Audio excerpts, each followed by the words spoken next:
इसलिए पूज्य बाबा कह रहे, पहला, प्रगट में जिनके जीवन में संत हैं और वो स्वीकार करते हैं उनका अनुशासन, उन्हीं का जीवन प्रकाशित होता है, पक्का समझ लेना। दूसरा, भागवतिक मार्ग में चलने वाले उपासक को सांसारिक पुरुषों की मित्रता करके उनकी संगोष्ठी में नहीं बैठना चाहिए। इस बात को बहुत अच्छे से समझ लो। सांसारिक पुरुषों की जो वृत्तियां होती हैं उनमें बड़ा आकर्षण होता है भोगों का, प्रपंच का। जो साधक भ्रमणशील हैं, अगर वो गृहस्थों के यहां जाकर उनकी सैयाओं पर सोते हैं तो उनकी दुर्दशा क्या होती है चित्त की, वो खुद अनुभव करके देख ले। आज तो शास्त्रीय पद्धति को समझा ही नहीं जा रहा। सत्संग हो रहा, बस इतने जो चाहो बैठ जाओ। हमारा पर्सनल एकांतिक केवल गुरुदेव से संबंध है और उनके द्वारा बताई हुई उपासना में हमारा समय व्यतीत होना चाहिए। कोई हमारा मित्र नहीं होना चाहिए, अलग से संगोष्ठी नहीं होनी चाहिए विषयी पुरुष की, सांसारिक पुरुष की। तीसरा,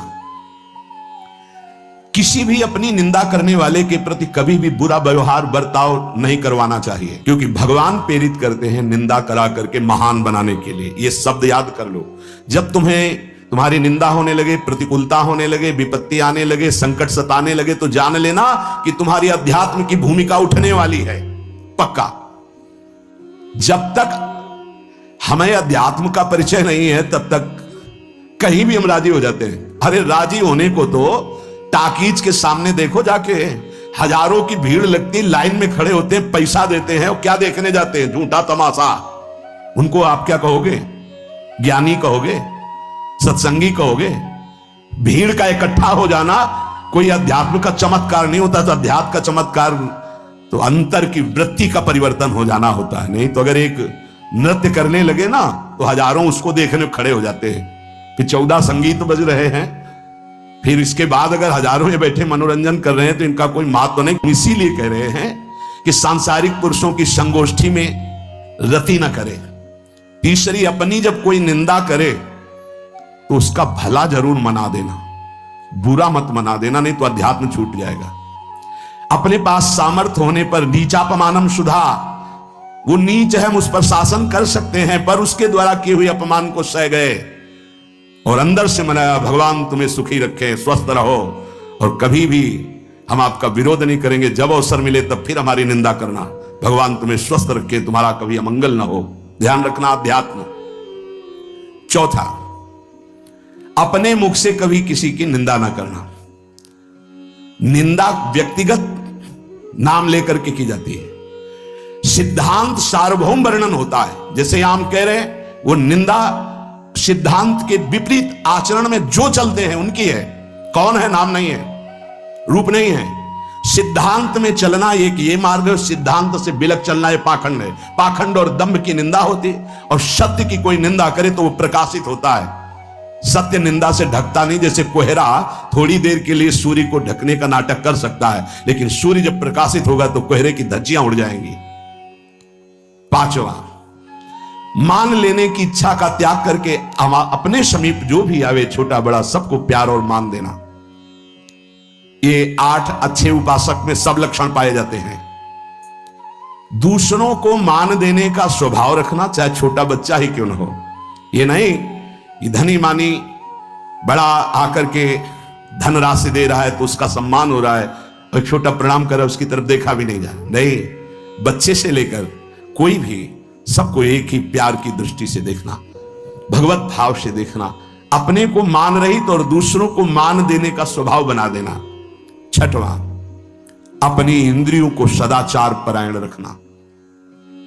इंद्रियां ये सदैव व्यभिचार की तरफ भागती हैं। नेत्र व्यभिचार दोष, बार बार दूसरों के प्रति देखना आकर्षणकारी, कैसा भी दोष अंदर का भाव हो, नेत्र दोष। दूसरों की बातें सुनना, श्रवण इंद्रिय दोष। वाणी से दूसरों की चर्चा करना, वाणी, ऐसे हर इंद्रिय अपने व्यभिचार में जाना चाहती है। सदाचार परायण उपासक होता है। कल की बात है, कल चिंतन हो रहा था श्रीमद् भगवद गीता जी का। अगर उपासक में सदाचार इंद्रियों की पवित्रता नहीं है तो ढकोसला किसी का कुछ नहीं रहेगा। ये अच्छे से समझ लो। इंद्रियों का विलास चल खुला दिखाई देता है, खुला। एक दृष्टि होती है उसमें दिखाई देता है। अंतर में ब्रह्म बैठा हुआ शांत मौन है और ये समझ नहीं पा रहा, केवल नाटक पे लगा हुआ है। अपना मन, अपनी इंद्रियां यदि संयम में नहीं है, सदाचार में नहीं है, तो ढकोसला ही है, आडंबर ही है, नाटक ही है। पक्का समझ लीजिए। अगर वो संयम ही नहीं है, जितेंद्रिय नहीं है, मनोनिग्रह नहीं, तो अध्यात्म क्या है? क्या प्रवचन हो रहा है? किस बात का प्रवचन हो रहा है? जो अनुभव हुआ उसका हो रहा है, शास्त्र सम्मत हो रहा है। जितेंद्रियता नहीं, इंद्रिय निग्रह नहीं, मनोनिग्रह नहीं। छठवां सदाचार परायण, अर्थात इंद्रिय और मन शास्त्राज्ञा के अनुसार चले।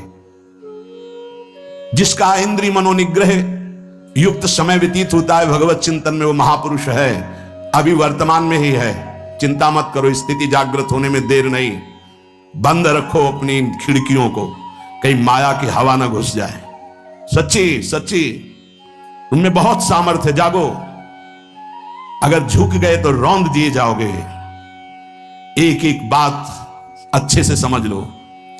मुस्कुरा के, प्रेम व्यवहार दिखा के, अपनापन करके फिर तुमको अधीन किया जाएगा। माया भगवती बहुत बलवती है, ऐसे करके फिर ऐसे प्रहार करती है, क्योंकि साधक बहुत प्रवीण है। ऐसे में अपने को बचा लेगा, लेकिन ऐसे में बचाना बहुत कठिन होता है। हमारी बात को समझ लेना, ऐसे में बचाना बहुत कठिन होता है, बहुत कठिन होता है। समर्पण का मिश, सेवा का मिश, अपनापन का मिश। हमारी इंद्री, हमारा मन बहुत धोखेबाज है, हमें कोई धोखा नहीं दे सकता। ये हमारा मन, हमारी इंद्रियां हमको धोखा देती है। साधु, साधक, परमार्थ पथिक, भक्त इस बात से परम सावधान। सदाचार और सरलता, संयम के साथ हमारा समय व्यतीत होना चाहिए। किसी के गवाही की जरूरत नहीं है, किसी के प्रमाण की जरूरत नहीं। आप खुद अपने हृदय की भूमिका को नाप लीजिएगा, कितनी ऊंचाई पर चढ़ रहे हो आपको खुद अनुभव में समझ में आ जाएगा। जो इंद्रियों का गुलाम, मन के द्वारा भ्रष्ट आचरण करने वाला है, कुछ भी हो, कोई भी हो, कहीं भी हो, दुर्गति शब्द से ही संबंध है। जीते जी दुर्गति, फिर फांसी ऐसी लगे तेषम दुख न हो। सच्ची मानना, जब गलत हो जाता है आचरण, तो अपना मन अपने को कहता है नष्ट कर दो, ये जीवन किस काम का। होश में हमारे शब्दों को ध्यान से सुनना।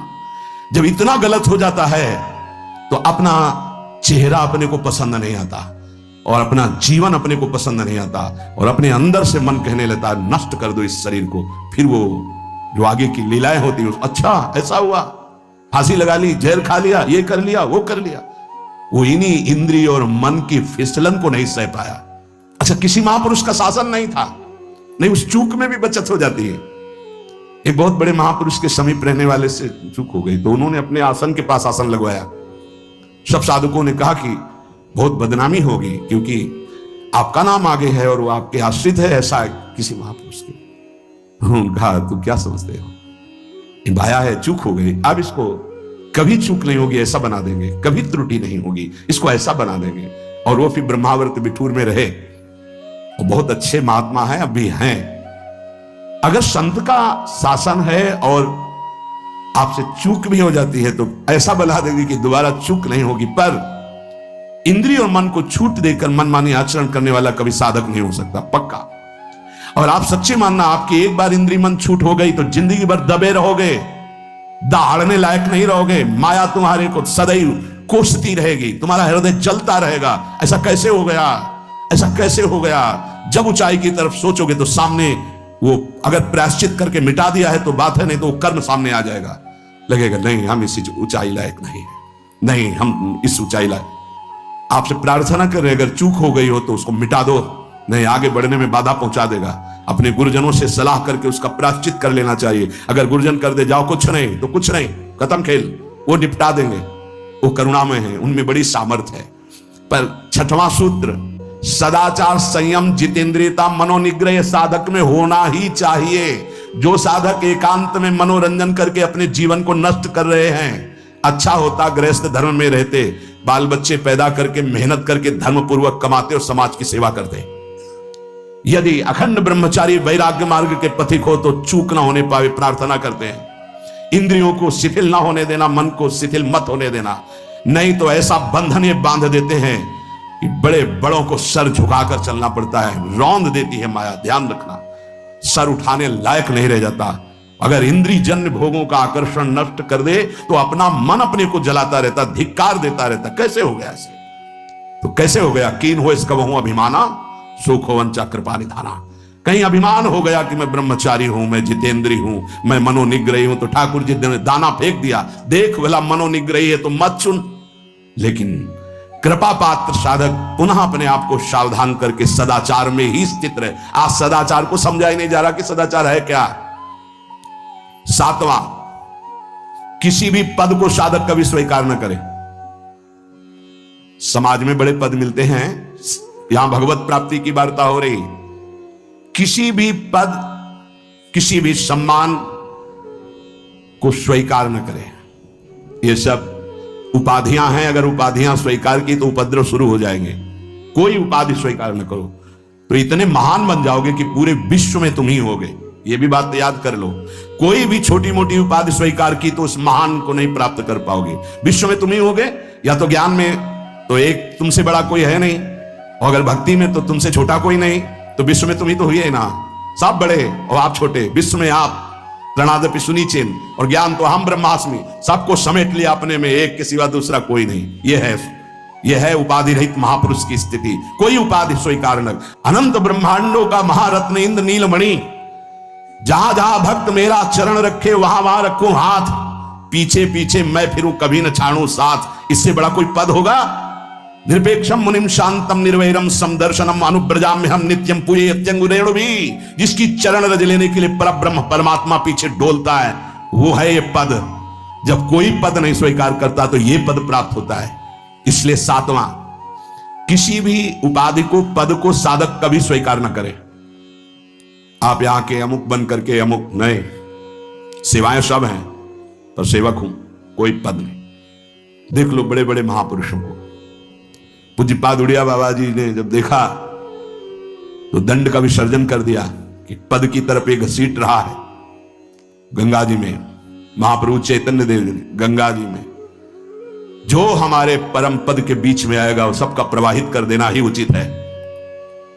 बहुत समझना, पूरे जीवन भर याद रखना, यह अध्यात्म है। अध्यात्म कभी कोई भी उपाधि स्वीकार ना करे तो बहुत जल्दी उपाधियां सामने लिख दी जाती है, तभी कोई वो स्थिति ही नहीं आती। उपाधि हमारे ब्रजमंडल में एक से एक महापुरुष हुए हैं। बाबा प्राण धन रहे हैं, कितने संत महापुरुष, और उनको यहां प्यार से ब्रजवासी जन मेरो बाबा प्रिया प्रीतम के लाडले। कोई उपाधि नहीं, कोई पदवी नहीं, कोई प्रतिष्ठा नहीं। और आठवां, ये आखिरी, किसी भी परिस्थिति में अपने आराध्य देव का चिंतन ना छूटने पावे। पूर्णता ये तभी हो सकता है जिसके जीवन में ये तीन बातें हैं। आखिरी वाली बात, किसी भी परिस्थिति में अपने लक्ष्य का चिंतन न छूटने पावे। ये तीन बातें जिसके जीवन में है तो ये आखिरी बात पूर्ण होगी। आखिरी और पहली दो बहुत जोर की बात थी। पहली थी किसी संत महापुरुष का शासन, और पूर्णता आई किसी भी परिस्थिति में अपने लक्ष्य का चिंतन न छूटना। बीच में अपने आप सब आ जाएगा।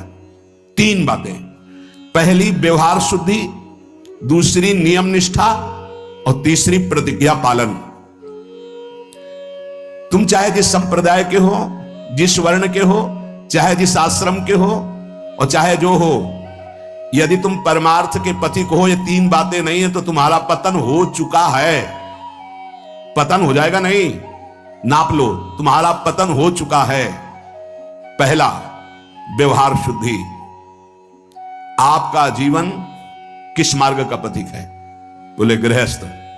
आप अपनी मर्यादा में, आपकी जो मर्यादा है प्रवृत्ति मार्ग की, उसी के अनुसार एक सीमा में रहकर आपका इंद्रियजन्य व्यवहार। दूसरा, आप कौन? विरक्त मार्ग के पथिक।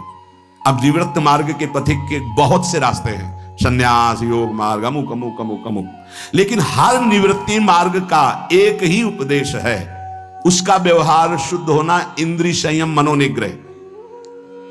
अगर वैरागी होकर इंद्रिय संयम नहीं है, मनोनिग्रह नहीं, तो उसका व्यवहार अशुद्ध है। इसी में सब आ जाएगा, सब कुछ, सारा व्यवहार आ जाएगा।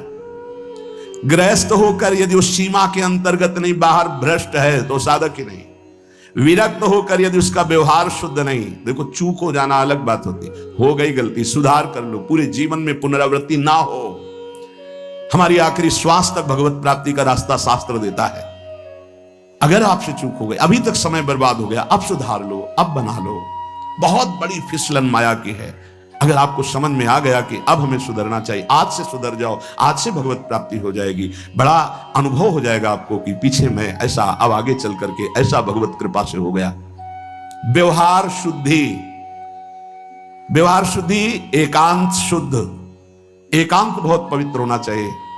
व्यवहार प्रगट में जब समाज में होगे तो है ही। ये बात बार बार हम इसलिए बोल रहे हैं कि परमार्थ का पथिक बाहरी व्यवहार की शुद्धि तो दिखा देता है, लेकिन आंतरिक बहुत अशुद्ध आचरण होते हैं, इसीलिए अध्यात्म की उन्नति नहीं होती। आपका शरीर पवित्र, आपके विचार पवित्र, आपका मन पवित्र, तब आप परम पवित्र भगवान से अपनापन कर पाएंगे। ध्यान रखना, आपका शरीर अपवित्र, आपके विचार अपवित्र, आपका मन अपवित्र, आप ऐसी भगवत प्राप्ति कर लेंगे। जहां मन आया वहां खा लिया, जो मन आया वो देख लिया, जो मन आया वो छू ले, ऐसी भगवत प्राप्ति हो पाएगी। ये जो हमारा मन भजन में लेकर, होटलों में खाओगे, भजन में मन लगेगा, अशुद्ध आहार करोगे, मनमानी व्यभिचार प्रवृत्तियों का दर्शन, संभाषण और क्रिया करोगे और तुम्हारा मन सच्चिदानंद प्रभु में लग जाएगा। तमाशा समझा है, तमाशा समझ लिया अध्यात्म में मन को लगाना।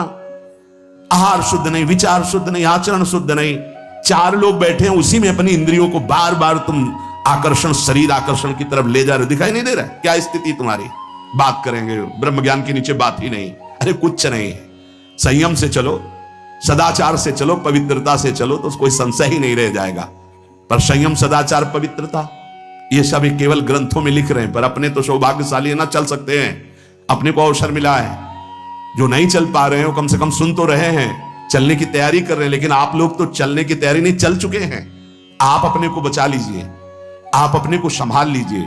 पूज्य बाबा कह रहे हैं व्यवहार शुद्धि, नियम निष्ठा, प्रतिज्ञा पालन नहीं तो वो पतित हो चुका है, पतित हो जाएगा नहीं, पतित हो चुका है।